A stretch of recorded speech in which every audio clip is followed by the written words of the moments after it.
from our State House studio in Montgomery. I'm Todd Stacy. Welcome to Capitol Journal. Today was the fourth day of the 2024 legislative session, and it came with some dramatic moments. We'll start in the Senate, where the body debated a proposal from State Senator Garland Gudger that would criminalize what Republicans call ballot harvesting, or the paid collection and submission of absentee ballots. Senate Bill 1 would make it a misdemeanor to handle a non-family member's absentee ballot or to distribute ballot applications with pre-filled voter information. It would make it a felony to pay someone or receive payment to, quote, distribute, order, request, collect, pre-fill, complete, obtain, or deliver a voter's absentee ballot application. Democrats strongly object to the proposal, saying inappropriate activity is very rare and that this would make it harder for elderly and disabled people to vote. That led to more than a 2-hour filibuster on the Senate floor. I've heard that there is issues with this bill that limits people to be able to vote. That's not what this bill is about. To me, this is about for people to being able to get to the polls, to be able to vote who they want to vote for. Again, it's not a Republican bill. It shouldn't be a Democrat bill. It shouldn't be an independent bill. It's about getting people to the vote and making sure that it's a free and open and secure process to make sure that their ballot counts. And the key is right now, it's not always secure. This bill deals with that last leg of election integrity laws that we need in Alabama. I do disagree with the fact that, respectfully, that you're saying that it is happening. And I would love to see that data that is being presented across the state to say that it's happening, because if it has been happening in terms of harvesting ballots, and if people have been paying people to do that, then I don't know why we haven't had more convictions. The bill eventually passed on a 28-7 vote and now goes to the House. Tensions also ran high today at a Senate committee meeting as members clashed over a bill aiming to overhaul the governing structure of the Alabama Department of Archives and History. Senate Bill 77 from Senator Chris Elliott would replace the current self-perpetuating board with one chosen by the governor and legislative leaders. It is in response to a brown bag lunch discussion on the history of gay and lesbian Alabamians held at archives last year. The bill passed committee with some revisions, but Elliott got pushback from Senator Marika Coleman, who said the vote was rushed. Favorable report on the bill. Please. Well, if we can, with this.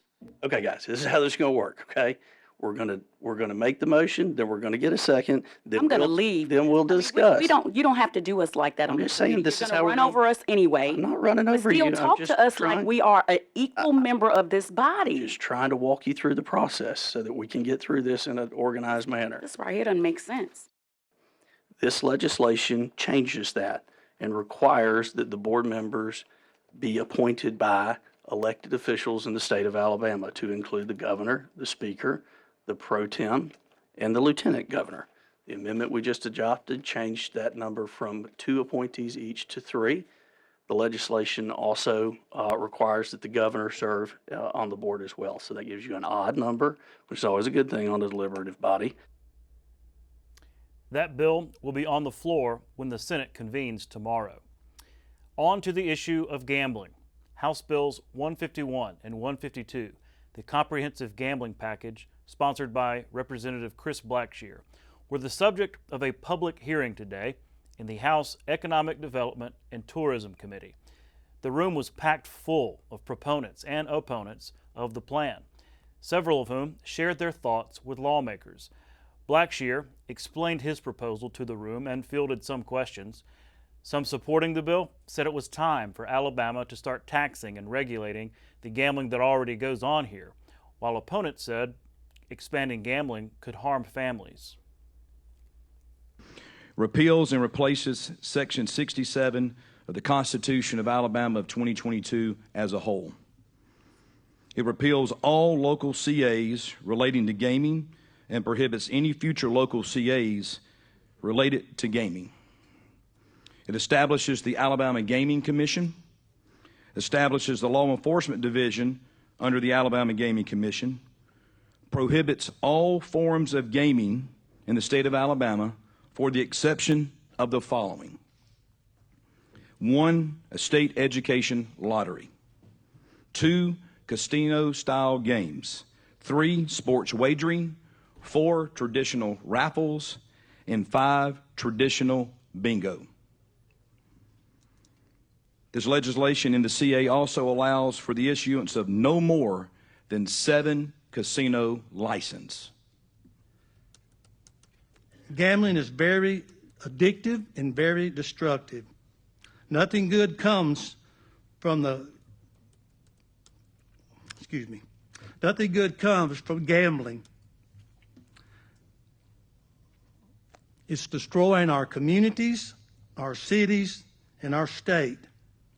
No amount of revenue and no amount of growth can suffice for the destruction caused by the underlying darkness that gambling brings. There was no vote on the bills in committee yet, but that could happen as soon as tomorrow. A coalition of conservative groups opposed to the gambling plan gathered for a press conference today, urging lawmakers to not move forward with the legislation. Led by the Alabama Policy Institute, the group included the Alabama Farmers Federation, Eagle Forum of Alabama, the Alabama Citizens Action Program, or ALCAP, and the Alabama Baptist Convention. For different reasons, ethical, economic, and spiritual, the group's leaders explained their opposition. We do not need to turn Alabama into Bama Vegas. This mantra of it's illegal, so we need to legalize it to stop the illegal gaming, that was made up. That is a PR campaign made up by the Lobbying Association for the American Gambling Association, which is a lobbying firm. They told us that they're going to get rid of it. Well, guess what happens? It skyrocketed. 38% more online betting, trying to find online illegal sports betting happened after this. This bill is awful from a business perspective, creates a bureaucracy that's immune from all accountability. Most of the money from gambling comes from individuals' pockets who can least afford to fund gamblers. The state to take funds from that group of people and divide it among themselves and whoever runs the gambling in this state is poor government. Just judging by the tension here today in the State House, this is going to be a big issue early here in the session. We'll be covering it fully here on Capitol Journal. In fact, coming up on the show, I'll interview those from both sides of the debate. Representative Sam Jones, who helped develop the legislation, and Alabama Policy Institute President Stephanie Smith, who led today's event opposing it. Those interviews when we come back. You can watch past episodes of Capitol Journal online at video.aptv.org. Capitol Journal episodes are also available on APTV's free mobile app. You can also connect with Capitol Journal and link to past episodes on Capitol Journal's Facebook page. And you can listen to past episodes of Capitol Journal when you're driving or on the go with Capitol Journal podcasts. Keep up with what's happening with Capitol Journal.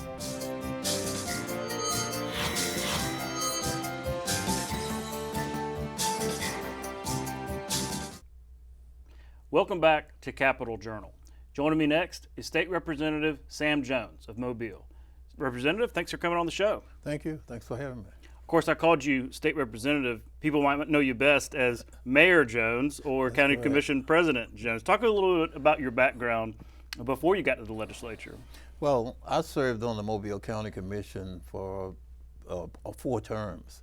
And I left the county commission and ran for mayor and was mayor for 8 years. And after that, then ran for legislature and was elected to District 99 in Mobile County. And this is my 2nd term. Mm-hmm. Well, let's talk about the issue of gambling. There was this big hearing today on the bill. No vote yet from that Tourism and Economic Development Committee.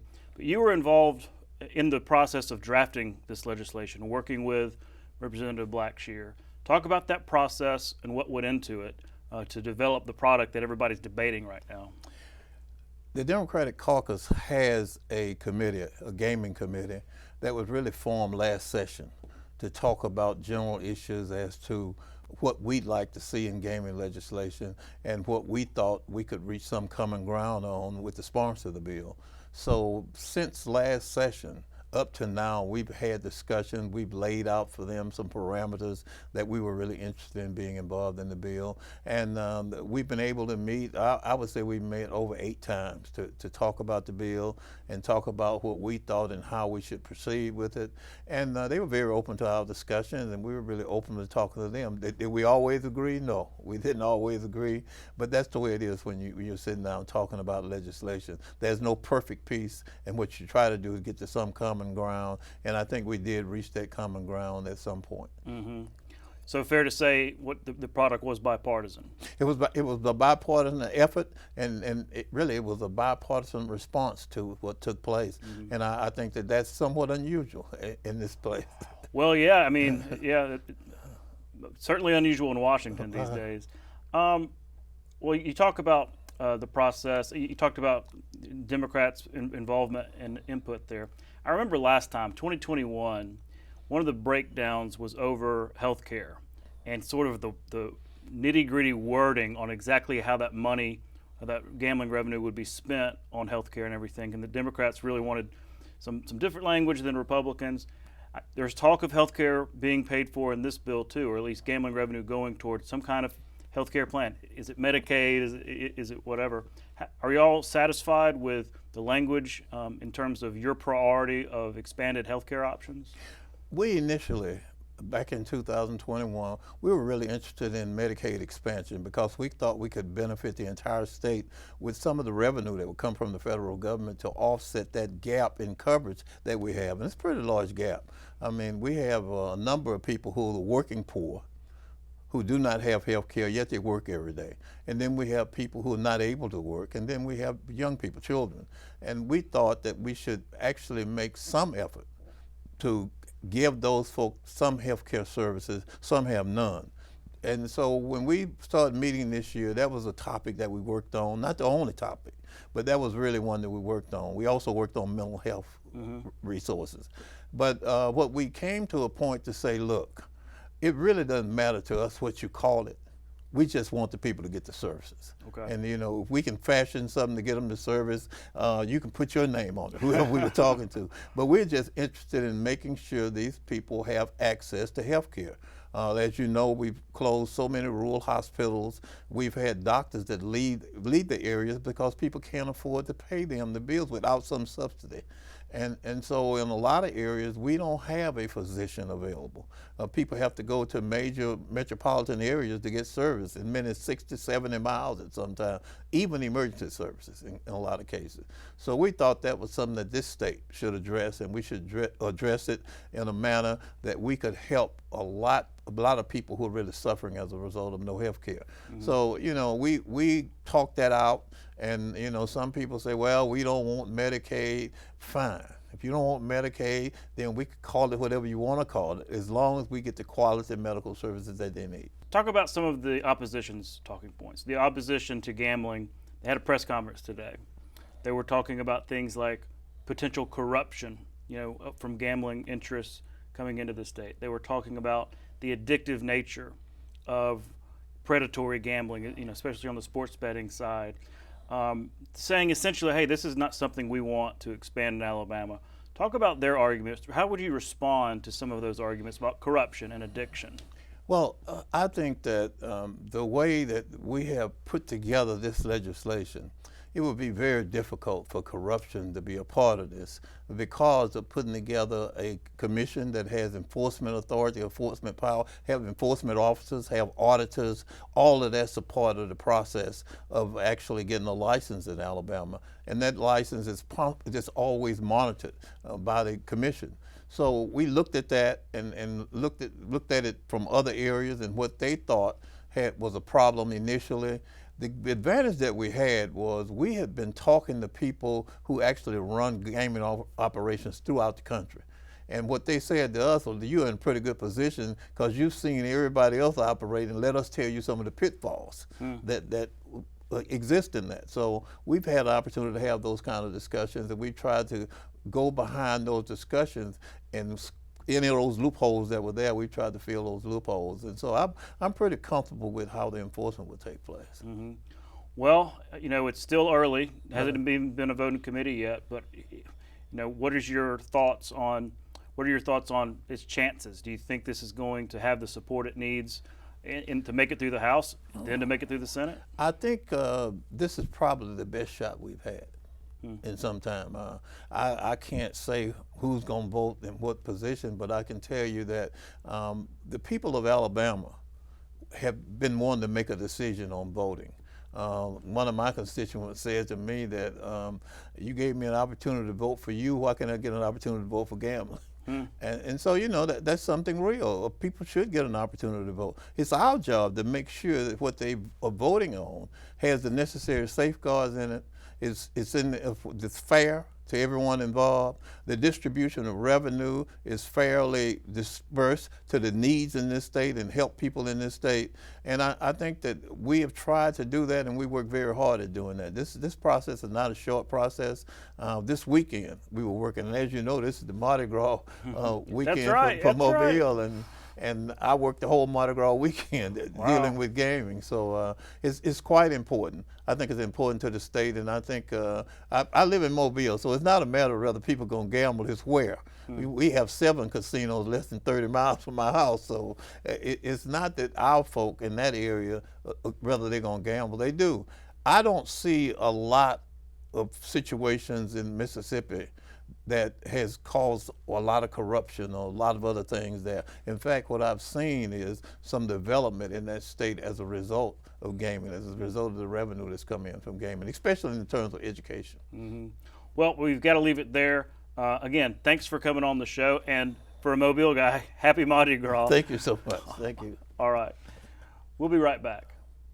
You can watch past episodes of Capital Journal online anytime at Alabama Public Television's website, aptv.org. Click on the Online Video tab on the main page. You can also connect with Capital Journal and link to past episodes on Capital Journal's Facebook page.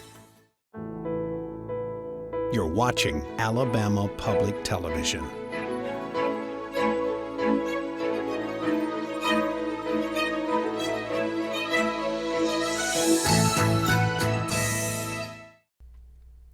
Welcome back to Capital Journal.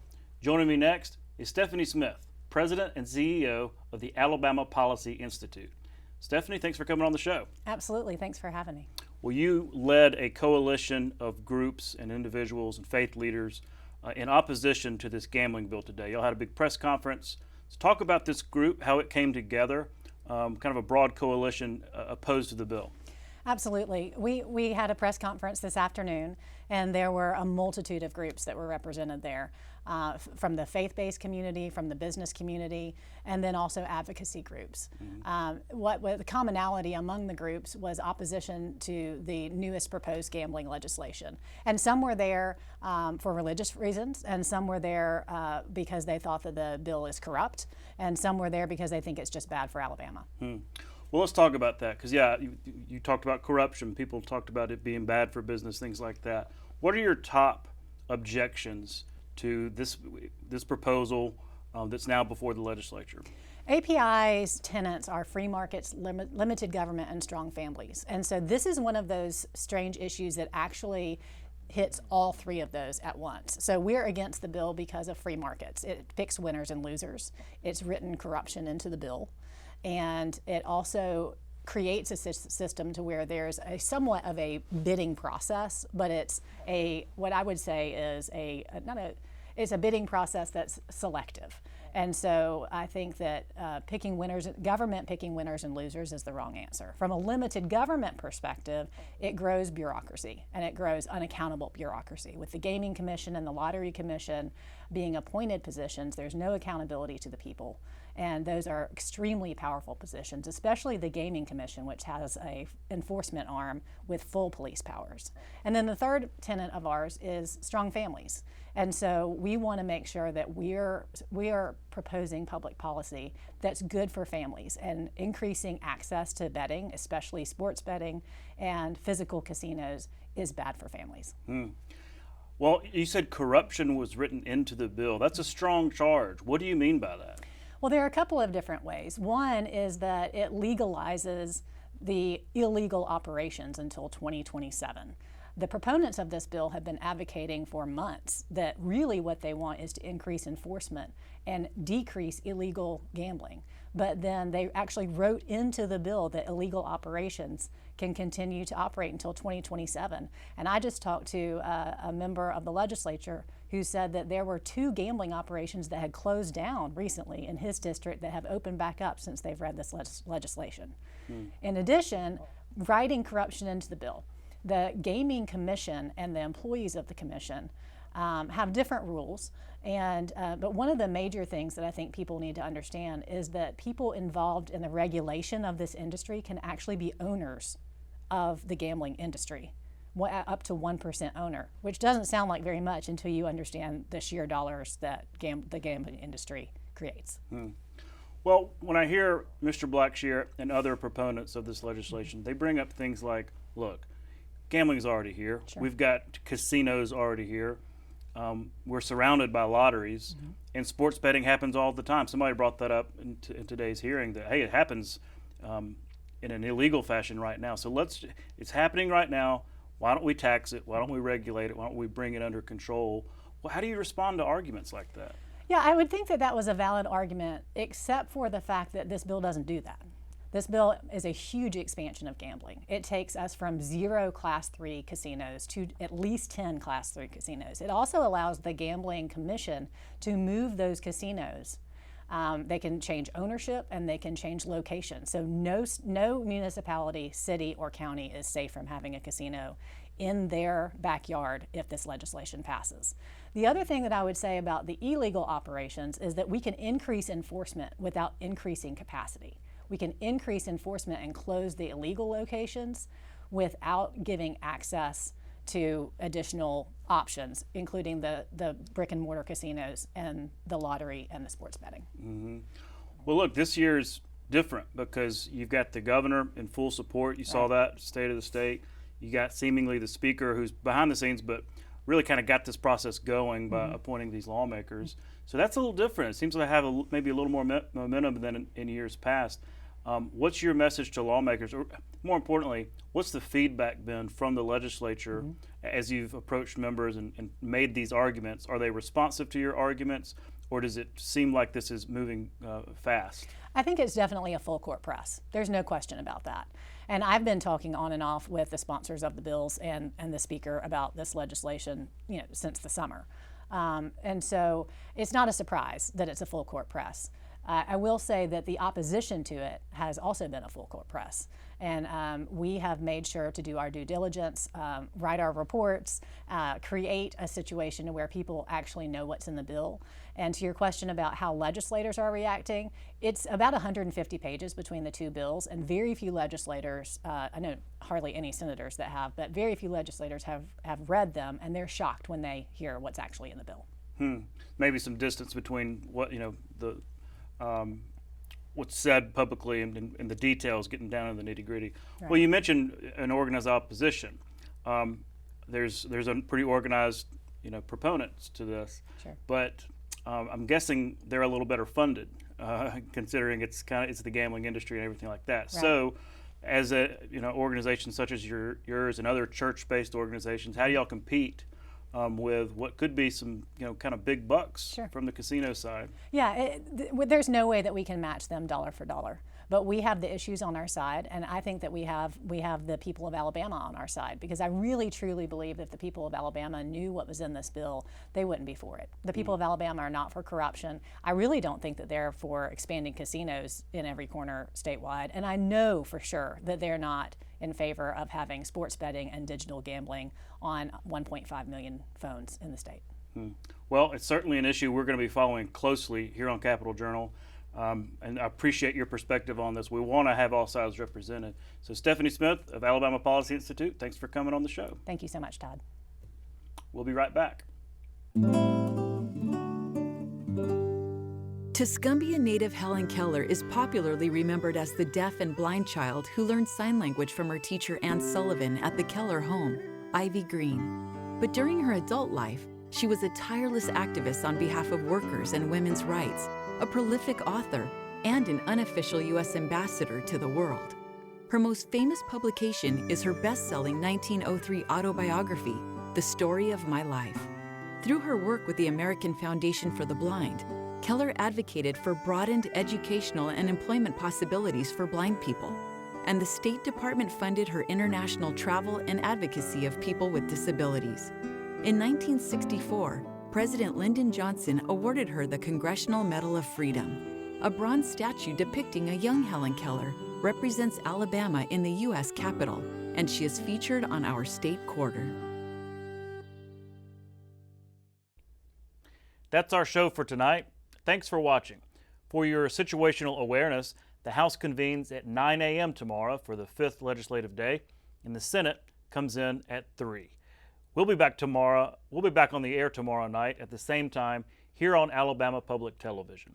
For our Capitol Journal team, I'm Todd Stacy. We'll see you next time.